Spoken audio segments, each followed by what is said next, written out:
Deoxy ribopolynucleotide dsDNA circular main genome या nucleoid plasmid mtDNA cpDNA या chloroplastal DNA या plastid DNA.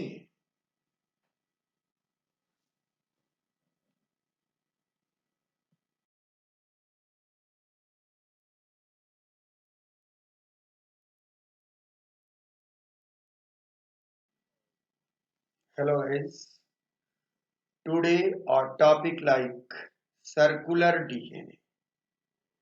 क्योंकि पिछले क्लास में हम लोगों ने जाना है हेलिकल डीएनए, वास्तव में हम लोग अभी देख रहे हैं super secondary structure of DNA, secondary structure of DNA. क्योंकि मैं पिछले दिन ही डिस्कस किया था कि डीएनए की स्ट्रक्चर हम 3 लेवल पर देखेंगे, primary structure of DNA, secondary structure of DNA, super secondary structure of DNA या टर्शियरी स्ट्रक्चर ऑफ डीएनए।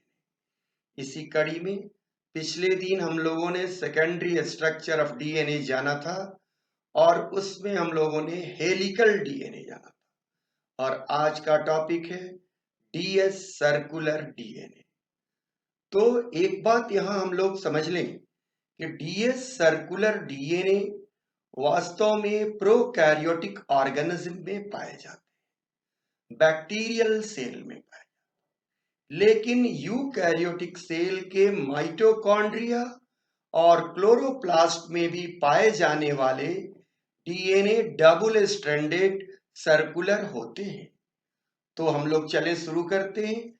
सबसे पहले हम लोग यहाँ बैक्टीरियल मेन जीनोम की चर्चा करेंगे, फिर बैक्टीरियल एक्स्ट्रा जीनोम या प्लाज्मिड की चर्चा करेंगे, फिर हम लोग माइटोकॉन्ड्रियल डीएनए की चर्चा करेंगे और अंत में क्लोरोप्लास्टल डीएनए की चर्चा करेंगे।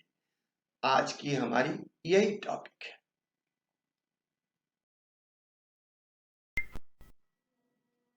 अब हम लोग बैक्टीरियल डीएनए के बारे में जानने के लिए यहाँ स्क्रीन पर सबसे पहले एक बैक्टीरियल सेल को देख रहे हैं कि बैक्टीरियल सेल का क्रॉस सेक्शन दिखाया गया है, जिसमें बहुत सारे ऑर्गन और बहुत सारे पार्ट्स लिखे गए हैं जिनसे अभी आपको कोई लेना देना नहीं है, लेकिन आप जाने कि यह बैक्टीरियल सेल है, प्रोकैरियोटिक सेल है, और इसके अंदर देखें आप क्रोमोजोमल डीएनए दिख रहा है जो उलझे हुए रूप में दिख रहा है और उसके चारों ओर राइबोसोम दिख रहे हैं। क्रोमोजोमल डीएनए के बारे में कहा जा रहा है, chromosomal DNA is localized in a region called nucleoid, यानी बैक्टीरियल क्रोमोजोमल डीएनए या बैक्टीरियल मेन जीनोम को हम लोग न्यूक्लियोइड भी कहते हैं। अब यह बगल में फिगर एक दिखा रहा हूं जिसमें बैक्टीरियल डीएनए के साथ साथ प्लाज्मिड। थोड़ा देर पहले हमने बोला था कि बैक्टीरियल सेल में सर्कुलर डीएनए पाए जाते हैं, लेकिन ये दो तरह के होते हैं, एक का नाम मेन जीनोम, दूसरे का नाम एक्स्ट्रा जीनोम। मेन जीनोम को ही बैक्टीरियल डीएनए में कह रहा हूं, या न्यूक्लियोइड या जीनोफोर भी कहते हैं, और बगल में एक्स्ट्रा जो डीएनए दिख रहे हैं उसे प्लाज्मिड कहते हैं, या एक्स्ट्रा क्रोमोजोमल डीएनए या एक्स्ट्रा जीनोम कहते हैं। इन दोनों पर हम लोग बारी बारी चर्चा करेंगे। तो सबसे पहले हम लोग बैक्टीरियल डीएनए यानी मेन जीनोम या क्रोमोजोमल डीएनए पर कुछ बात समझते हैं। आप देखिए तीसरे फिगर में हमने बैक्टीरियल जीनोम को दिखाया है। बैक्टीरियल जीनोम किस प्रकार क्वाइल्ड है और उसमें बीड जैसे प्रोटीन लगे हुए हैं। ये माइक्रोग्राफ है, इलेक्ट्रॉन माइक्रोस्कोप से लिया हुआ फिगर है जिसको स्केच हमने किया है। आप देख रहे हैं कि बैक्टीरियल डीएनए सर्कुलर होने के साथ साथ लूप बनाता है और इस लूप को हम लोग कहते हैं सुपर क्वाइलिंग। चले अब हम बैक्टीरियल मेन जीनोम के बारे में डिटेल देखते हैं। अब हम लोग स्लाइड पर देख रहे हैं प्रोकैरियोटिक जीनोम के बारे में लिखा हुआ है। तो प्रोकैरियोटिक जीनोम कहने का मतलब मेन जीनोम ऑफ बैक्टीरिया या बैक्टीरियल क्रोमोसोम। तो क्या लिखा हुआ है? Genome entire hereditary information of an organism encoded either in DNA or RNA. In some virus, the name genome was given by Hans Winkler in 1920. कि genome शब्द का अर्थ क्या होता है? संपूर्ण हेरिडिटी इंफॉर्मेशन किसी भी ऑर्गेनिज्म का जो प्रायः डीएनए में इनकोडेड होता है, लेकिन ये कभी कभी आरएनए में भी इनकोडेड होता है। आरएनए में कहाँ इनकोडेड होता है? सम वायरस, आरएनए वायरस। आजकल आप लोग जान ही रहे हैं कोरोना वायरस का जेनेटिक इंफॉर्मेशन आरएनए में इनकोडेड है। जीनोम शब्द को देने वाले हैंस विंकलर कब दिए? 1920 में। कहता है कि टाइप ऑफ जीनोम, पहला वायरल जीनोम, प्रोकैरियोटिक यानी bacterial genome, mitochondrial genome, eukaryotic genome, जिसमें हम लोग यहां पर दो चर्चा प्रोकैरियोटिक जीनोम और माइटोकॉन्ड्रियल जीनोम की चर्चा करें। प्रोकैरियोटिक जीनोम के बारे में, it is circular double stranded piece of DNA commonly referred to as nucleoid. आप ऑलरेडी समझ रहे हैं। Length varies widely, but it is generally few million base pair. Nucleoid is composed of 60% DNA and a small amount of RNA and protein. DNA supercoiling refer to over or under winding of a DNA strand. It is important for DNA packing within all cell. A structure, toroid or plectonomic coil.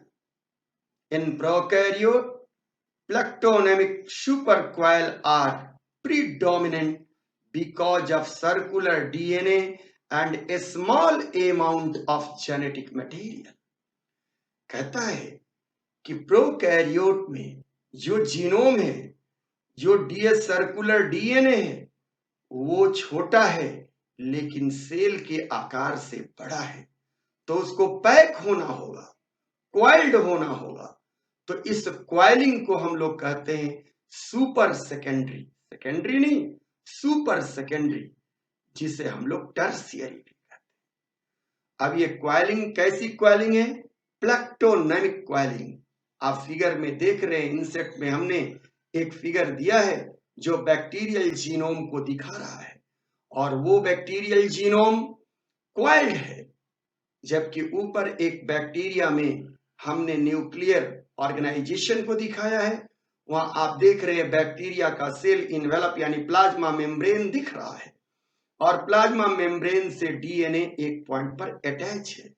यह सवाल एक बार BHU में पूछा गया था कि DNA bacteria attach with, सारे लोगों ने लिख के आया था आरएनए, लेकिन आरएनए तो जीनोम में होता है, डीएनए के अलावा प्रोटीन भी होता है, इसके फोल्ड प्रोटीन, लेकिन यह डीएनए एक पॉइंट पर प्लाज्मा मेम्ब्रेन से जुड़ा हुआ रहता है। आप देख रहे हैं लिखा हुआ है डोमीन। डोमीन शब्द का अर्थ क्या होता है? Tertiary structure of protein. कुछ प्रोटीन टर्शियरी स्ट्रक्चर के जो इसको क्वाइल करने में मदद करते हैं, जिसे हम NHC नन हिस्टोन कॉम्प्लेक्स या नन हिस्टोन प्रोटीन कहते हैं, जिसकी चर्चा हम लोग अगले स्लाइड में करेंगे।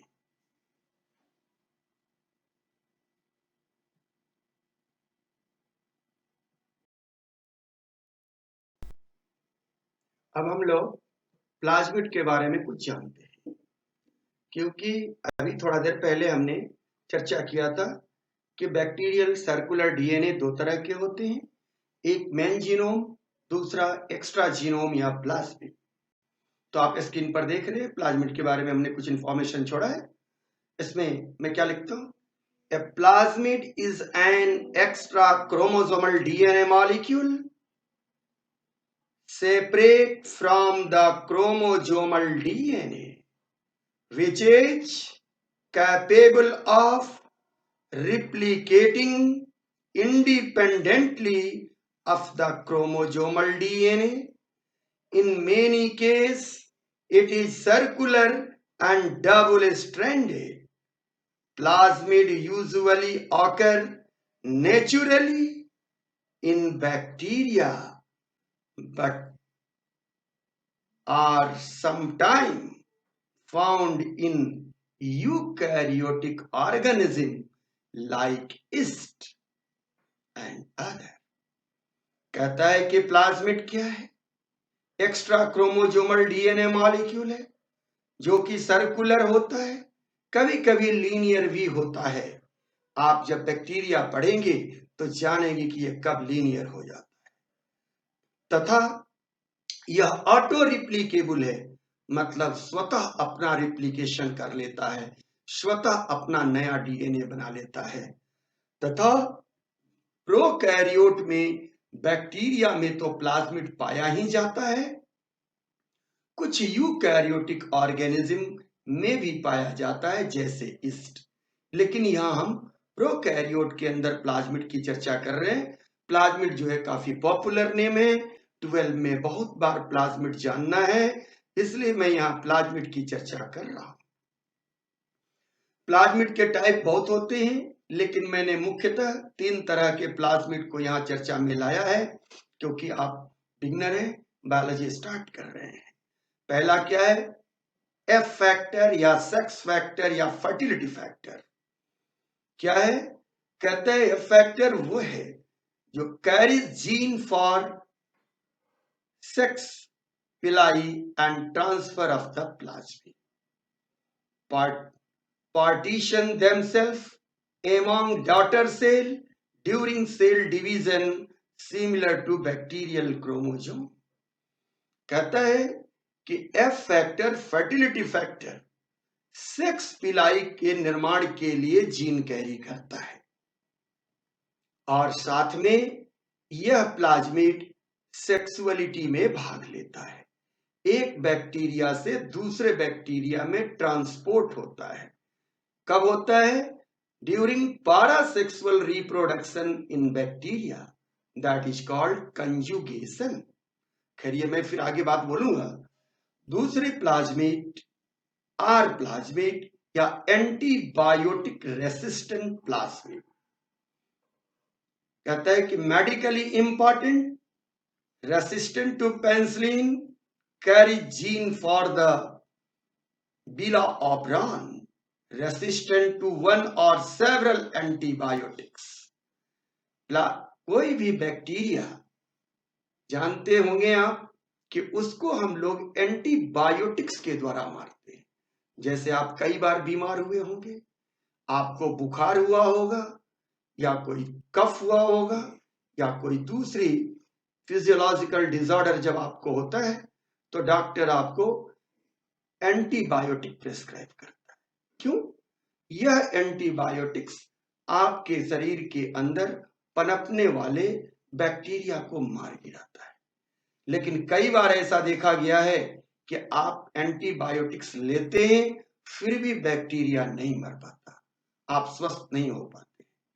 उस वक्त क्या है कि बैक्टीरिया रेसिस्टेंट हो चुका है उस एंटीबायोटिक्स के प्रति। तो यह एंटीबायोटिक्स के प्रति बैक्टीरिया रेसिस्टेंट कैसे हुआ? क्योंकि वह बैक्टीरिया के पास वैसे जीन डेवलप कर गए जो उस एंटीबायोटिक को डिफेंड कर रहा है। वे जीन कहाँ हैं? तो उसके प्लाज्मिड पर है, और वैसे प्लाज्मिड का नाम आर प्लाज्मिड। ध्यान देने की बात है, ये सारी बातें पुनः आएगी, अभी मैं संक्षिप्त में चर्चा कर रहा हूं। तीसरा है कॉल्सिनोजेनिक प्लाज्मिड। कहता है encode enzyme for catabolism of unusual compound produce colicin, a type of bacteriocin that affects sensitive cell and inhibit growth। अब है कि अगर दो बैक्टीरिया कॉमन इन्वायरमेंट में पाए जाएं तो एक बैक्टीरिया कुछ वैसा एंजाइम बनाता है जिसके द्वारा वो दूसरे बैक्टीरिया को मार देता है। आप लोग जानते होंगे कि कहा जाता है कि दही रोज भोजन में लेना चाहिए, क्योंकि दही के अंदर भी बैक्टीरिया है, लैक्टोबैसिलस। इसकी मैकेनिज्म है कि लैक्टोबैसिलस इंटेस्टाइन के अंदर जब पहुंचता है तो इंटेस्टाइनल ट्रैक्ट में पहले से अगर कोई बैक्टीरिया मौजूद हो उनको ये मार देता है। तो ये कैसे मारेगा? इसके लिए इसके पास कुछ एंजाइम होंगे, और उस एंजाइम को इनकोड करने के लिए, उस एंजाइम को बनाने के लिए जिस जीन की आवश्यकता है वह जीन कहां रहेगा? Call plasmid. कभी कभी ये प्लाज्मिड एंटीबायोटिक नहीं लेकिन बैक्टीरिया को मारने के लिए केमिकल बनाते हैं, जिसे हम लोग बैक्टीरियोसिन कहते हैं। तो ये बैक्टीरियोसिन के द्वारा भी बैक्टीरिया को मार, ये सब बैक्टीरिया का डिफेंस मैकेनिज्म है। तो अब मैं समझता हूं कि आपने प्लाज्मिड के बारे में समझा होगा, और सिंपल बात आप समझिए कि सर्कुलर डीएनए बैक्टीरिया के अंदर दो फॉर्म में होता है। पहला मेन जीनोम जो बड़ा होगा और सर्कुलर होगा, और दूसरा स्मॉल होगा, सर्कुलर होगा, डबल स्ट्रैंडेड होगा। क्लियर हुआ? तो दो तरह की चर्चाएं मैंने किया, मेन जीनोम और प्लाज्मिड। आगे के स्लाइड पर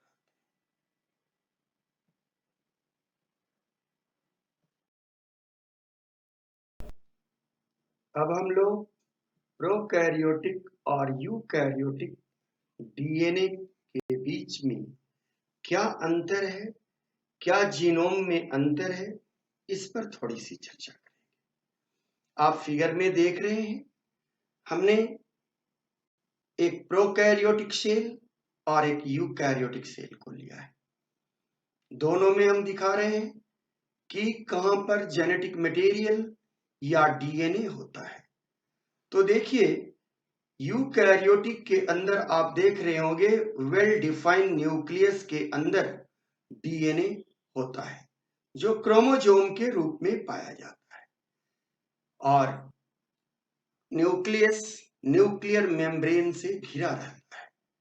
लेकिन बैक्टीरिया के केस में या प्रोकैरियोट के केस में न्यूक्लियस वेल डेवलप नहीं होता, इसलिए इसका जीनोम जो न्यूक्लियोइड कहलाता है वो इसके साइटोप्लाज्म में स्कैटर्ड रहता है। और देख रहे हैं न्यूक्लियोइड और उसके नीचे छोटे सर्कुलर डीएनए जिसे प्लाज्मिड कहा जा रहा है। तो ये दोनों बातें आप पहले से भी समझते आ रहे हैं, यहां भी समझे। अब कहता क्या है कि प्रोकैरियोट के बारे में और यूकैरियोट के बारे में बेसिक बातें जाने। प्रोकैरियोट में लिखा हुआ है do not have nucleus and other membrane bound organelle like mitochondria, endoplasmic reticulum and Golgi body, present as a DNA protein complex called nucleoid। Nucleoid क्या है? प्रोटीन के साथ डीएनए है, आप जान चुके हैं कि सब अमाउंट में आरएनए भी है। हैव प्लाज्मिड डीएनए, इसके अलावा इसके पास प्लाज्मिड डीएनए है। The replication occur in the cytoplasm of cell contain only gene exon. अब यहां पर आप पूछेंगे एक्सॉन एक्चुअली है क्या? कि यूकैरियोट के डीएनए में कुछ नॉन फंक्शनल पार्ट भी होते हैं जिसे हम इंट्रॉन कहते हैं। तो यूकैरियोट में इंट्रॉन और एक्सॉन दोनों होता है, लेकिन प्रोकैरियोट में केवल एक्सॉन होता है, इसलिए यह डिफरेंस हमने दिया है। यूकैरियोट के बारे में जाने। यूकैरियोट में पहला बिंदु है organism that contain a membrane bound nucleus, जिसकी चर्चा अभी हमने किया। दूसरा है DNA is sequenced inside the nucleus, hence the nucleus is the site for DNA replication in eukaryote, both intron and exon present। यह बेसिक बात है, इसलिए हमने छोटा छोटा पॉइंट बना के आपको दिया है। ये सारी बातें फिर आगे आएगी। यहाँ बहुत ही छोटी डिफरेंस हमने दिया कि न्यूक्लियस के अंदर डीएनए होता है क्रोमोजोम के रूप में, कहां? यूकैरियोट में, और प्रोकैरियोट में स्कैटर्ड होता है, बिखरा हुआ रहता है साइटोप्लाज्म में। और यहाँ सर्कुलर डीएनए प्लाज्मिड के रूप में जो रहते हैं वो मेन जीनोम से एक्स्ट्रा है। यह बेसिक बातें हैं, आगे हम लोग चल रहे हैं।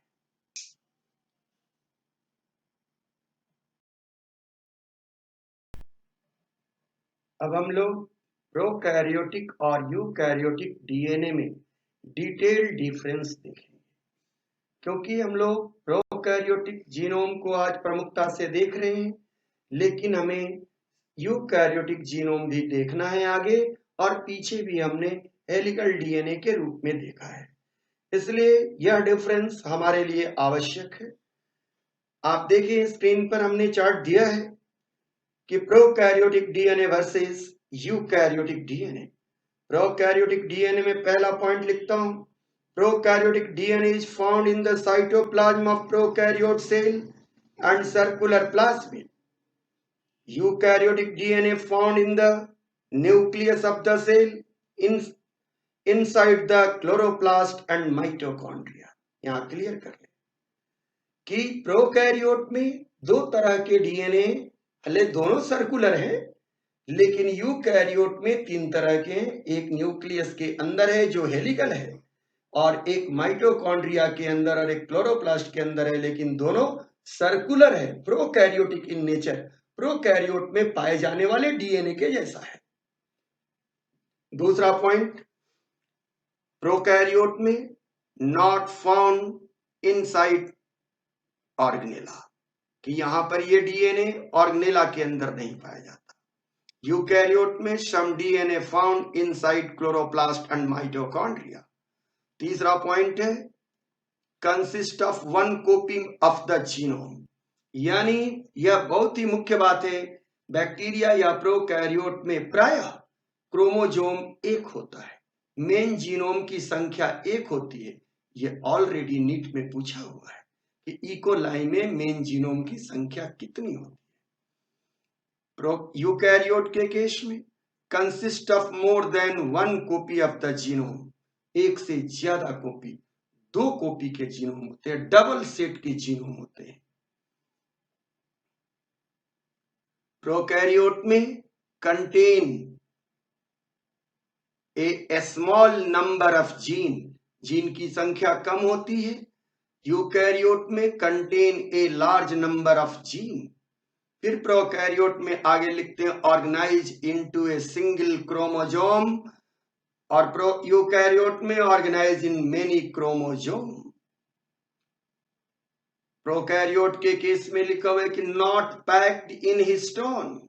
हिस्टोन एक प्रोटीन है, तो कहता है कि प्रोकैरियोट का डीएनए की पैकिंग होती है, उसमें प्रोटीन होते हैं, लेकिन हिस्टोन नहीं होता।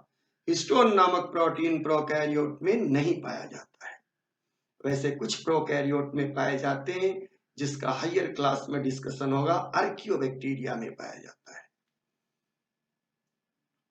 यूकैरियोट में कहता है पैक्ड विथ हिस्टोन। अगला पॉइंट है prokaryotic DNA circular, eukaryotic DNA linear. Eukaryotic DNA आप भी जानते हैं लीनियर डबल स्ट्रैंडेड, और प्रोकैरियोटिक सर्कुलर। अब ये नहीं कि क्लोरोप्लास्ट के अंदर जो डीएनए है वो लीनियर है, नहीं, वो सर्कुलर है, क्योंकि उनकी ओरिजिन प्रोकैरियोटिक ओरिजिन है। यह भी आगे आप जानेंगे सेल वगैरह में। प्रोकैरियोट में अगला पॉइंट है इंट्रॉन आर एब्सेंट, यूकैरियोट में इंट्रॉन आर प्रेजेंट। फिर अगला पॉइंट है DNA replication occur in cytoplasm, eukaryote में DNA replication occur in nucleus. Chromosome contain single origin of replication. यह एक मुख्य बात है जो आगे आप समझेंगे। आप जानते हैं डीएनए से ही नया डीएनए पैदा होता है जिसे डीएनए रेप्लिकेशन कहते हैं। प्रोकैरियोट के केस में एक ही ओरिजिन पॉइंट होता है रेप्लिकेशन के लिए, जबकि यूकैरियोट में एक से ज्यादा पॉइंट रेप्लिकेशन के लिए होता है। प्रोकैरियोट में DNA replication is a very high और फास्ट और रैपिड, जबकि यूकैरियोट में DNA replication is a very slow. Eukaryote में do not consist transposome. Transposome a kind of DNA that is often called mobile elements या jumping gene, लेकिन prokaryote के case में यह ट्रांसपोसोम पाया जाता है। लेकिन बारबारा मैक्लिंटॉक नामक वैज्ञानिक ने यूकैरियोट में भी ट्रांसपोसोम की चर्चा किया है और वो मेज के केस में किया है। ये हाइयर बातें हैं, आपके यहाँ बेसिक बात ये है। GC content more than 80 content. यहां जीसी कंटेंट कहने का मतलब साइटोसिन एंड गुआनिन, 80 का मतलब एडेनिन और थायमिन। तो जीसी कंटेंट जो 80 कंटेंट से ज्यादा होता है कहां? प्रोकैरियोट में, जबकि यूकैरियोट में 80 content is more than GC content. Eukaryote prokaryote में size of DNA is less than 0.1 picogram और यूकैरियोट में size of DNA usually more than 1 picogram. ये सारे बेसिक डिफरेंस है जिसे आपको जानना है। ये सारी बातें मैं क्रमशः आगे यूज करूंगा। अब हम लोग आते हैं माइटोकॉन्ड्रियल जीनोम या माइटोकॉन्ड्रियल डीएनए के बारे में जानने के लिए। माइटोकॉन्ड्रियल डीएनए क्या है ये देखें। हमने कुछ पॉइंट स्क्रीन पर लिखा है। सबसे पहला पॉइंट डिस्कवरी से है, discovery of mitochondrial DNA. Mitochondrial DNA was discovered by Margaret M.K. Nash and Salvian Nash by electron microscopy as a DNA sensitivity thread inside mitochondria, and by the Ellen Hans Werner, Hans Trappe and Gustav Esques by biochemical assay on highly purified mitochondrial fraction। यह introductory बात है कि किन लोगों ने इसको खोजा। तो किसी ने इसको माइक्रोस्कोपी के द्वारा खोजा और कुछ लोगों ने इसे बायोकेमिकल एसे के द्वारा प्यूरिफाई किया।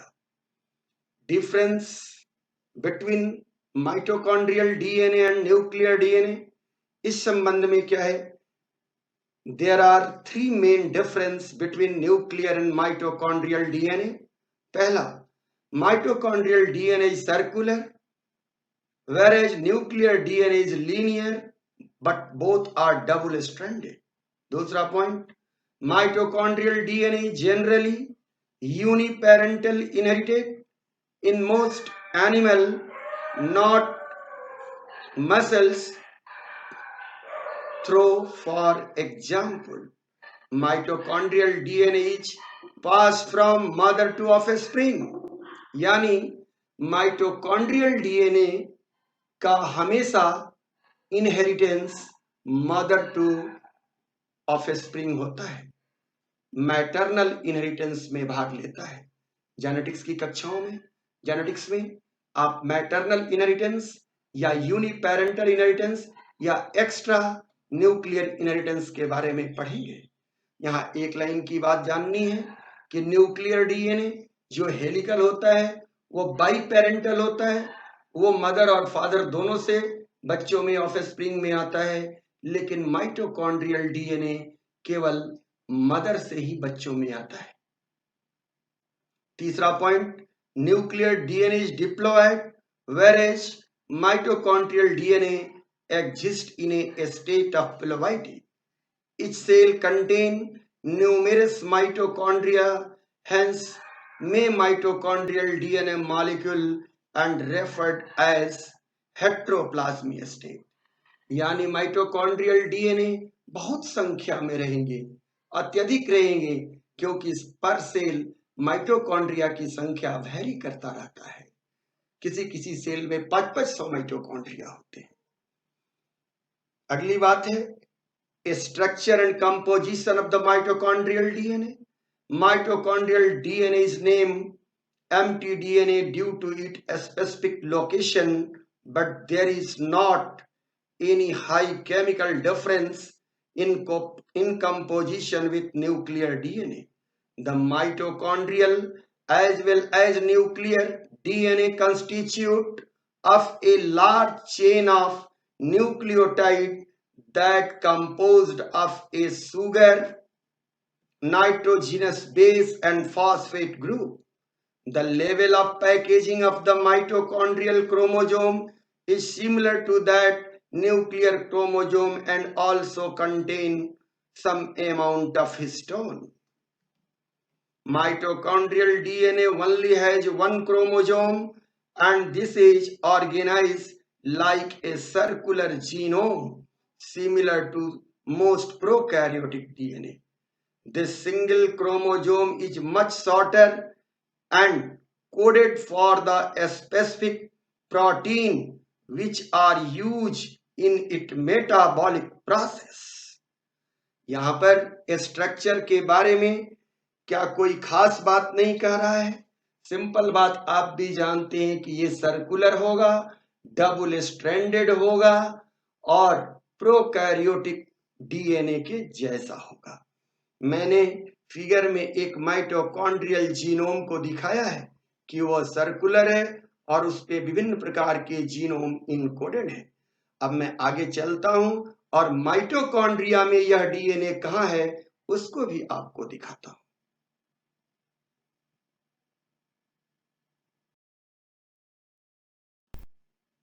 अब आप स्क्रीन पर एक माइटोकॉन्ड्रिया का पिक्चर देख रहे हैं और ये माइटोकॉन्ड्रिया की संरचना को आप देखें तो आप पहले भी माइटोकॉन्ड्रिया को पढ़ के आए होंगे।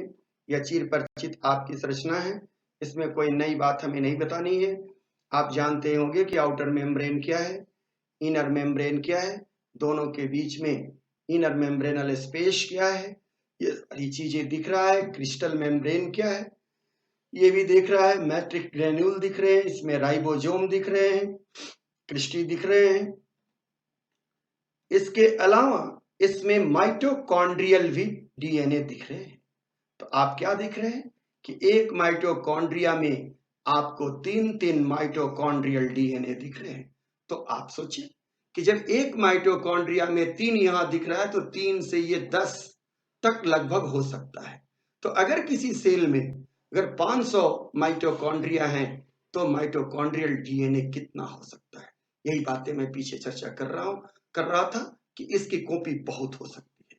माइटोकॉन्ड्रियल डीएनए क्यों इंपॉर्टेंट है? क्योंकि mitochondria power house of cell है, एटीपी का जनरेशन करता है। तो माइटोकॉन्ड्रिया रिस्पायरेशन में भाग लेता है। तो माइटोकॉन्ड्रिया में रिस्पायरेशन के लिए जो एंजाइम चाहिए उसमें से मुख्य सारे एंजाइम का निर्माण यह डीएनए ही करवा देता है, क्योंकि एंजाइम प्रोटीन होते हैं, इसलिए इसका अपना अलग रोल है। और दूसरा रोल आपने भी समझा यूनिपेरेंटल इनहेरिटेंस में। तो इस तरह मैं समझता हूं कि माइटोकॉन्ड्रियल डीएनए क्या है यह आपने जाना होगा। अब माइटोकॉन्ड्रियल डीएनए पर कितने सारे जीन इनकोडेड होते हैं वो एक छोटा सा बगल में पिक्चर दिया गया है, जिसमें सारे जीन को आपको नहीं जानना है, लेकिन देखिए साइटोक्रोम बी के लिए जीन माइटोकॉन्ड्रिया पर पाया जाता है। और ये आपसे पूछा हुआ सवाल है कि साइटोक्रोम बी का जीन कहाँ पाया जाता है। यह कुछ साल पहले ओलंपियाड में क्वेश्चन था। चले हम आगे चलते हैं और क्लोरोप्लास्टल जीनोम की चर्चा करते हैं। चले अब हम लोग क्लोरोप्लास्टल जीनोम के बारे में जानते हैं, जिसका दूसरा नाम प्लास्टिड जीनोम या प्लास्टिड डीएनए या क्लोरोप्लास्टल डीएनए। उस पर कुछ पॉइंट हमने बनाए हैं, उस पॉइंट को मैं पढ़ रहा हूं, देखिए आपको कहीं असुविधा हो तो मैं उसे समझा रहा हूं। Chloroplastal DNA या cpDNA is also known as the plastid DNA. Circular double-stranded DNA molecule. Genome are relatively larger, 140 kb in the higher plants and the 200 kb in lower eukaryote. Lower eukaryote का मतलब some protist, जिसे आप प्रोटोफाइटा कहते हैं। अगला point है multiple copy of genome पर ऑर्गेनेला very in size. जिस तरह माइटोकॉन्ड्रिया में एक से ज्यादा कॉपी था, यहां भी एक से ज्यादा कॉपी में पाया जाता है, but are large enough to encode 50 to 100 protein as well as ribosomal RNA and transfer RNA. लेकिन कहता है इसका मुख्य काम क्या है? 50 से 100 तरह के प्रोटीन के निर्माण में भाग लेता है, राइबोसोमल आरएनए के बनाने के निर्माण में भी भाग लेता है और ट्रांसफर आरएनए का भी निर्माण करता है। अब दूसरी तरफ क्या है? प्रॉपर्टीज। प्रॉपर्टी में 5 बातें लिखी और पांचों इंपॉर्टेंट है। पहला है नॉन मेंडेलियन इनहेरिटेंस यानी uniparental like mitochondria, self replication like mitochondrial DNA like plasmid, somatic segregation in plant मतलब यूनिपेरेंटल होने से क्या होगा? सेग्रीगेट करेगा, एक ही ऑफस्प्रिंग में जाएगा। Inherited independently to the nuclear gene, nuclear gene से अलग इनहेरिटेड होता है। और पांचवा पॉइंट क्या है? Conservative rate of nucleotide substitution enable to resolve plant phylogenetic relationship as deep level of evolution. Example family level, monocot and dicot. अब ये बात आप हमारी नहीं समझे होंगे, यहाँ एक शब्द आया है फाइलोजेनेटिक। इवोल्यूशनरी क्लासिफिकेशन को हम लोग फाइलोजेनेटिक क्लासिफिकेशन या रिलेशनशिप कहते हैं। तो हम जब पौधे की क्लासिफिकेशन में, पौधे को क्लासिफाई करने में यह क्लोरोप्लास्टल डीएनए बहुत बड़ा रोल प्ले करता है आज मॉडर्न डे में, यही बात मैं कहना चाहता हूं। चलें हम आगे की ओर बढ़ते हैं और अब प्रोकैरियोट और यूकैरियोट पर कुछ विशेष बातें मैं आपसे करता हूं। चले अब हम लोग प्रोकैरियोट और यूकैरियोट क्या है, क्योंकि मैं बहुत देर से ये डिस्कशन करते चला रहा हूं, तो थोड़ी सी बातें आज प्रोकैरियोट और यूकैरियोट पर फिर से करें। आप जानते हैं कि इस ग्लोब पर जितने भी ऑर्गेनिज्म हैं जो सेलुलर हैं, सेल के बने हुए हैं, वो दो तरह के हैं। कुछ को हम लोग प्रोकैरियोटिक कहते हैं और कुछ को यूकैरियोटिक कहते हैं। आप जीवों के बारे में, सेलुलर जीवों के बारे में क्लासिफिकेशन भी पढ़ के आए होंगे, जो आर.एच. व्हिटेकर ने दिया था 5 किंगडम क्लासिफिकेशन। तो 5 किंगडम क्लासिफिकेशन में 5 किंगडम है, protista, Monera, protista, Plantae, fungi और एनिमेलिया। लेकिन उससे भी एडवांस क्लासिफिकेशन है 6 किंगडम क्लासिफिकेशन। तो देखिए मैं 6 किंगडम क्लासिफिकेशन को दिखा रहा हूं, जिसमें 6 किंगडम आप देख रहे हैं, जिसमें 4 किंगडम को मैंने लाल लाइन से, रेड लाइन से उसको घेर रखा है और बाकी 2 किंगडम को नीचे में मैंने छोड़ रखा है। वो कौन कौन सा है? यूबैक्टीरिया और आर्कियोबैक्टीरिया। ये दोनों ऑर्गेनिज्म प्रोकैरियोटिक ऑर्गेनिज्म कहलाते हैं और इनके अंदर पाए जाने वाले सेल को प्रोकैरियोटिक सेल कहते हैं।